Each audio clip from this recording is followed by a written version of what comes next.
Imagine stepping into a dense inland spruce forest in Alaska, right? You're miles away from the ocean. You take this microscopic core sample from the trunk of a massive ancient tree, and looking closely at the tree rings, you find a specific isotope, nitrogen-15. Right. And that particular isotope is marine derived. It literally comes from the ocean. So you are looking at the molecular ghost of a Pacific salmon embedded inside the wood of a forest tree. It's wild. It really is. It's unbelievable. Uh, Anyway, welcome to a brand new deep dive. Today, we are exploring a massive revolution in how we understand and really how we learn about the natural world. Yeah, we're looking at a fundamental shift in education today. Specifically, we're focusing on a 7th grade life science curriculum known as Bioforge. And this is built upon the next generation science standards, but it's tailored specifically to the Alaska state science standards. Which is such a unique environment to study. Oh, absolutely. And we have a really fascinating stack of sources to go through today. We've got curriculum frameworks, some heavy research on cognitive architecture, and these incredibly detailed phenomena banks that basically map out how to observe science out in the wild. Yeah, so our mission for this deep dive is to serve as an adventurous audio field guide for you. Whether you're a 7th grade student who's about to, pull on your boots and step into this living laboratory, or maybe a parent wondering why your kid's science homework suddenly looks like a field biologist's journal. Or a school administrator. Right, exactly. Or just someone who is insanely curious about the world. We are going to uncover what disciplinary core ideas actually are and how they completely change the way we interact with science. And just a quick note on the tone here. This is middle school accessible, but we aren't going to baby you. There's no cheesy motivational hype here. No, definitely not. And, to appreciate why this framework is so revolutionary, we first have to understand the cognitive trap that traditional science education fell into for decades. Oh, the old textbook trap. Exactly. Educational researchers often describe the old model as being a mile wide and an inch deep. A mile wide and an inch deep. Right. Yeah, because instruction heavily prioritized rote memorization over any sort of conceptual depth. There were just simply too many isolated topics to cover before the end of the school year. Okay, let's unpack this a bit. Because if we aren't just memorizing lists of vocabulary words from a heavy textbook, what exactly are we doing? Because to me, traditional science felt like memorizing a manual about a bicycle. That's a great way to put it. Like you learn the name of the pedal, the chain, the sprocket, the handlebar, and then you get a multiple choice test on Friday to prove you know the names.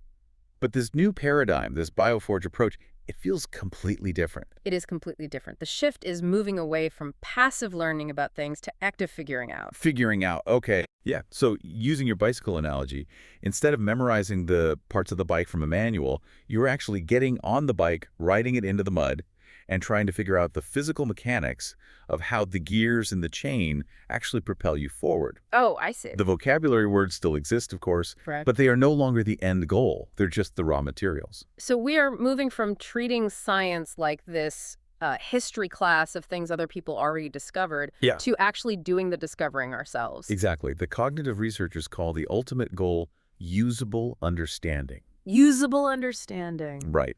If you learn a concept, you must be able to apply it to a new situation to actually make sense of it. And this brings us to the core of today's deep dive, which is Disciplinary Core Ideas, or DCIs. Right. The DCIs? These are the major fundamental science ideas that we use to explain the natural world. They are absolutely not just trivia. But I'm trying to picture how a 7th grader actually does this. I mean, you can't just throw a 12-year-old into the woods and say, go do science. No, definitely not. There has to be a structure to help them figure it out, right?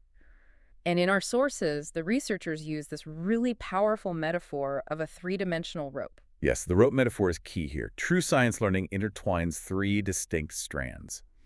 And if you isolate them, if you pull them apart, the rope loses its strength and just unravels. Okay, so what's the first strand? The first strand is the science and engineering practices, or SEPs. This is the behavior. It's what scientists and engineers physically do in the real world. Like what? Like asking questions, analyzing data, constructing arguments from evidence, developing models. So it's the action. Exactly, it's the action. And the second strand, that acts as a sort of mental framework. Right. The second strand is the Crosscutting Concepts, or CCCs. These are the broad thinking lenses that work across all fields of science. Okay, lenses, like what kind of concepts? Concepts like cause and effect, systems and system models, or energy and matter. Whether you're looking at a microscopic chemical reaction in a petri dish or tracking weather patterns across a whole continent, those thinking lenses apply. Wow, okay. Which leaves the third strand of the rope, the actual scientific knowledge. Exactly. The disciplinary core ideas, the DCIs. This is the life science content you use to explain a phenomenon. And to bring your bicycle analogy into the actual language of the curriculum, there is a core metaphor that defines how these three interact. SECs are the tools, CCCs are the lenses, DCIs are the terrain. Okay, wait, I love that. SEPs are the tools. CCCs are the lenses. DCIs are the terrain. You've got it. Here's where it gets really interesting for me. If the practices are my tools and the concepts are my lenses and the core ideas are the terrain, what exactly does the ground beneath our feet look like in a 7th grade life science lab? What is the terrain we are trying to navigate? Well, the terrain is incredibly dynamic. Students use these core ideas to deeply understand cells, body systems, heredity, ecosystems, adaptation, natural selection, and human impacts on the environment. That's a lot of ground to cover. It is. But the crucial shift in Bioforge is that these aren't isolated chapters in a book. They scale up and they interact. You might start by looking at the microscopic structure of a cell, figuring out how it takes in matter and energy. Like tracking how a single plant cell processes sunlight. Exactly. And from there, you don't just take a multiple choice test to move on. You use that foundational biological idea to scale up. How so? Well, you ask, how does that localized cellular process connect to how matter and energy cycle through a massive sprawling environment? The boundary of the cell informs the boundary of the entire forest. I love that idea, but I have to push back a little here. Sure. It's one thing to say, we are going to look at ecosystems, but traditional textbooks always gave us these generic theoretical food webs. A cartoon drawing of a lion eating a zebra on the savannah, even if you lived in a place covered in snow. It just felt so disconnected. And that's exactly what Bioforge fixes. What's fascinating here is that to truly master the terrain, you have to step into your own backyard. Bioforge is a place-based curriculum. Yeah, it uses a concept called phenomena, which are simply observable events in the natural world that require an explanation. And in this case, it relies entirely on the living laboratory of Alaska. And this is where the curriculum does something brilliant based on the sources. It bridges Western empirical science with traditional ecological knowledge, right? Yes, tech. It validates indigenous observation, oral history, and interviews with elders as rigorous empirical data. Which is huge. It's vital. Yeah. When generations of people have lived on and observed a specific landscape, their historical baseline data is just as vital as a digital temperature sensor dropped into a river. Okay, let's go back to that mystery we started with, the salmon in the tree rings. That absolutely blew my mind when I was reading the sources. How does a fish fertilize a forest? Well, think about the life cycle of the Pacific salmon. They spend their adult lives out in the ocean, accumulating all these marine-derived nutrients, specifically building up their bodies with things like that nitrogen-15 isotope. When they migrate back up the freshwater streams to spawn, they are effectively transporting millions of pounds of oceanic fertilizer inland.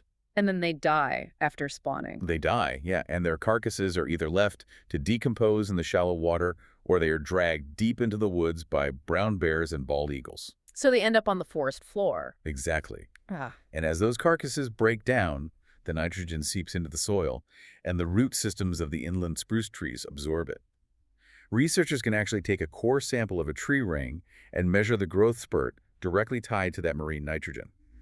Wow. So instead of drawing an abstract arrow on a whiteboard from a fish to a tree, a 7th grader is using the DCI of cycles of matter and energy transfer to explain the physical chemical pathway happening right outside their window. Yes. The learning becomes grounded in their physical reality. Let's look at another phenomenon from the sources. Oh. The historical summer fish camps along the Yukon and Kuskokwim rivers. Oh, right. Many of these camps have been sitting empty recently due to a multi-year moratorium on fishing for Chinook salmon. Because the runs are crashing. But why? To figure that out, students have to look at the mechanisms. They take oral history from local fishers regarding the historical timing and size of the fish, and they compare that with USGS water temperature data. And the data shows the rivers are warming. And warmer water affects the fish physically, right? Like they aren't just uncomfortable. Right, salmon are cold-blooded. When the water temperature rises, their metabolic rate skyrockets. So they start burning through their stored caloric energy much faster than normal while swimming upstream. So they're exhausting themselves. Exactly. Combine that with shifts in the Bering seafood web, meaning the fish are entering the river smaller to begin with, and you have a population push past a critical survival threshold. So the students use their thinking lenses, like cause and effect, to map out how a temperature change in the water completely derails the biological energy budget of the salmon. Exactly. The physical environment heavily dictates the biological reality. And we see this with the saffron cod in the estuaries, too. Estuaries are where freshwater rivers meet the salty ocean, right? Correct. Students investigate how the salinity of that water impacts the winter habitat of the cod under the ice. Wait, I remember learning that salt melts ice on roads, but how does that create a habitat for a fish? It's because saltwater has a lower freezing point than freshwater. So in the harsh Alaskan winter, an estuary with the right salinity remains a liquid slush even when the ambient air temperature is way below zero. Oh, wow. This creates a thermal refuge for the saffron cod under the solid surface ice. But if climate patterns shift and dump too much freshwater runoff into the estuary, the salinity drops, the freezing point rises, and that vital winter habitat freezes solid. That is incredible. So they were using the core ideas of interdependent relationships in ecosystems to understand how the physical chemistry of water determines who survives the winter. Exactly. And it's not just the fish. The sources also talk about sea lions and glacial retreat. Right, the Eilish Glacier is retreating rapidly, and as the physical mass of the ice shrinks, it reduces the available resting habitats for the local sea lions. But a sea lion can swim perfectly fine. Why is losing a resting spot such a big deal? It comes back to that biological energy budget. If a sea lion has fewer places to pull out of the water and rest, it spends more time swimming, and swimming burns calories. Right. If an animal is in a constant caloric deficit just trying to stay afloat, it doesn't have the energy reserves required for successful reproduction or raising pups. The physical earth change directly impacts the population dynamics of the species. It's all connected by these invisible mechanisms, which brings us to the beaver dams near Kotzebue. This was, I think, one of the most complex phenomena in the stack. Oh, definitely. Satellite records show this silent colonization of the tundra watersheds. In a specific area near Kotzebue, the number of beaver dams exploded from just 2 dams in 2002 to 98 dams by 2019. 98. And local subsistence fishers were noticing that historical fishing streams for Dolly Varden trout were suddenly getting shallow, where the migrations were being physically blocked by these massive new dams. Yeah, but the science doesn't stop at the obvious problem. Fisheries biologists and the students stepping into this terrain have to look at the entire system. Because it's not just bad news. Right. While the physical barrier of the dam blocks the Dolly Varden, the deep ponds created behind the dams act as thermal sinks. They create these deep, unfrozen winter pools that actually protect juvenile coho salmon from freezing to death. So the exact same structure is devastating for one species of fish, but acts as a nursery for another. Exactly. And the complexity goes even deeper. Because that beaver pond holds relatively warm water throughout the short summer, it acts like a giant heating pad resting on top of the tundra.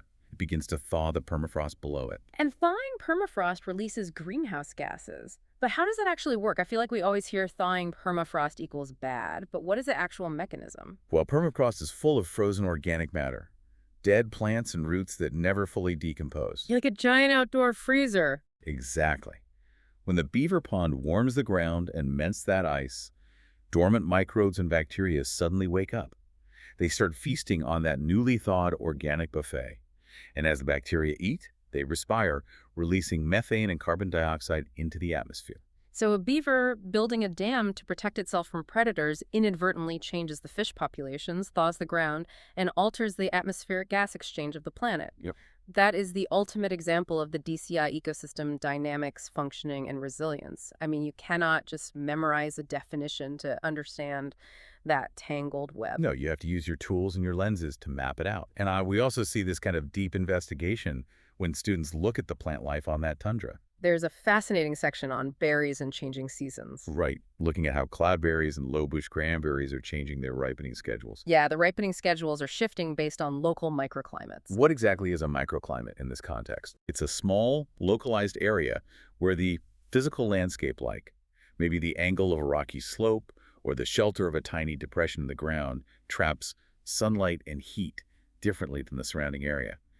Students actually map how these tiny thermal pockets trick the plants into blooming earlier. But they also look at the human engineering side of things, right? Evaluating the sustainability of mechanical berry pickers. I have a question about this. Sure. If the berry is ripe and you pick it with a machine instead of your hands, you still get the berry. How does the machine lower the yield for the next year? It's about the vascular tissue of the plant. A mechanical rake doesn't just pull the berry, it often strips the leaves and damages the stems. Oh, I see. And plants in extreme environments need those leaves for late-season photosynthesis. They have to store starches in their root systems so they can survive the dark winter. Hmm. If the mechanical picker damages the foliage, the plant essentially starves its root system. So the next year. The next spring, it has to spend all its energy repairing damaged stems instead of producing fruit. Wow. So the students use their tools like engaging an argument from evidence to look at this agricultural data and debate the trade-offs of human engineering. It's their food, their land, their infrastructure. Exactly. By observing these localized events, students see science as a vital tool for responding to the real socio-ecological realities of their own communities. So what does this all mean? If the goal is this deeply usable understanding of this incredibly dynamic terrain, how do you prove you've actually learned it? If there is no vocabulary quiz or multiple choice tests at the end of the week, how do you get a grade? That is the fundamental shift in assessment here. You earn evidence of DCI growth by showing your work in the physical reality. Evidence is gathered through active demonstrations, like students construct physical models. Oh, like the activity where they map the Brooks Range watershed. The sources describe a phenomenon where these pristine, clear streams are suddenly turning bright orange. Yeah, the water quality is degrading, which threatens the salmon habitats. The students have to figure out the mechanism. As the permafrost in the Brooks Range thaws, it exposes groundwater and rocks containing iron sulfide to oxygen and water. It's like a chemical reaction. It creates sulfuric acid and dissolved iron. When that iron hits the surface water and oxidizes, it literally rusts the stream. Rusts the stream. Wow. It's essentially acid mine drainage, but without a mine. Students build physical models of watersheds to simulate how a localized thawing event miles upstream can cascade heavy metals down into a fish habitat. That's so hands-on. And they also conduct investigations and engage in scientific arguments. There was a great example regarding sockeye salmon in Bristol Bay. Yes. The sockeye typically spend 2 years in freshwater lakes before migrating to the ocean. But data shows they are now leaving after only 1 year, and they are returning from the ocean much smaller. And the students have to figure out why they are leaving early. Right. The lakes are warming. Warmer water produces more zooplankton. The juvenile salmon have so much food that they grow fast enough to trigger their migration instinct a full year early. But because they enter the ocean younger, the complex ocean dynamics result in smaller adult fish returning. Exactly. Students have to analyze this massive data set and construct an argument.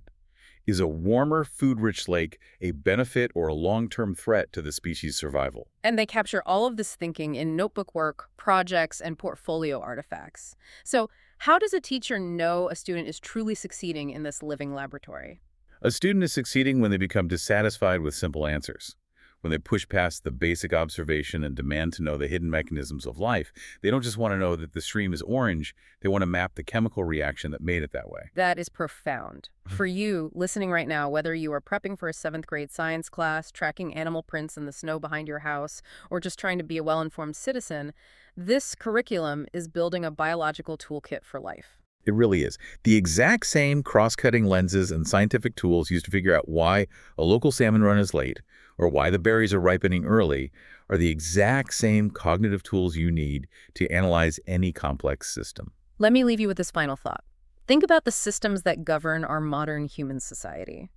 The algorithms dictating our social media feeds, the traffic patterns in local city planning, or the booms and busts of global economic supply chains. Yeah. What if these are just ecosystems in disguise? If you can track the inputs, outputs, and feedback loops of a beaver dam in the tundra, you can use those exact same lenses of cause and effect and stability and change to map the terrain of your own daily life.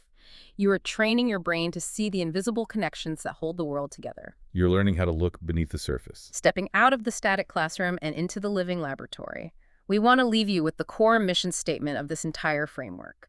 In Bioforge, you are not just learning science facts, you are learning how to use science ideas to explain the living world around you.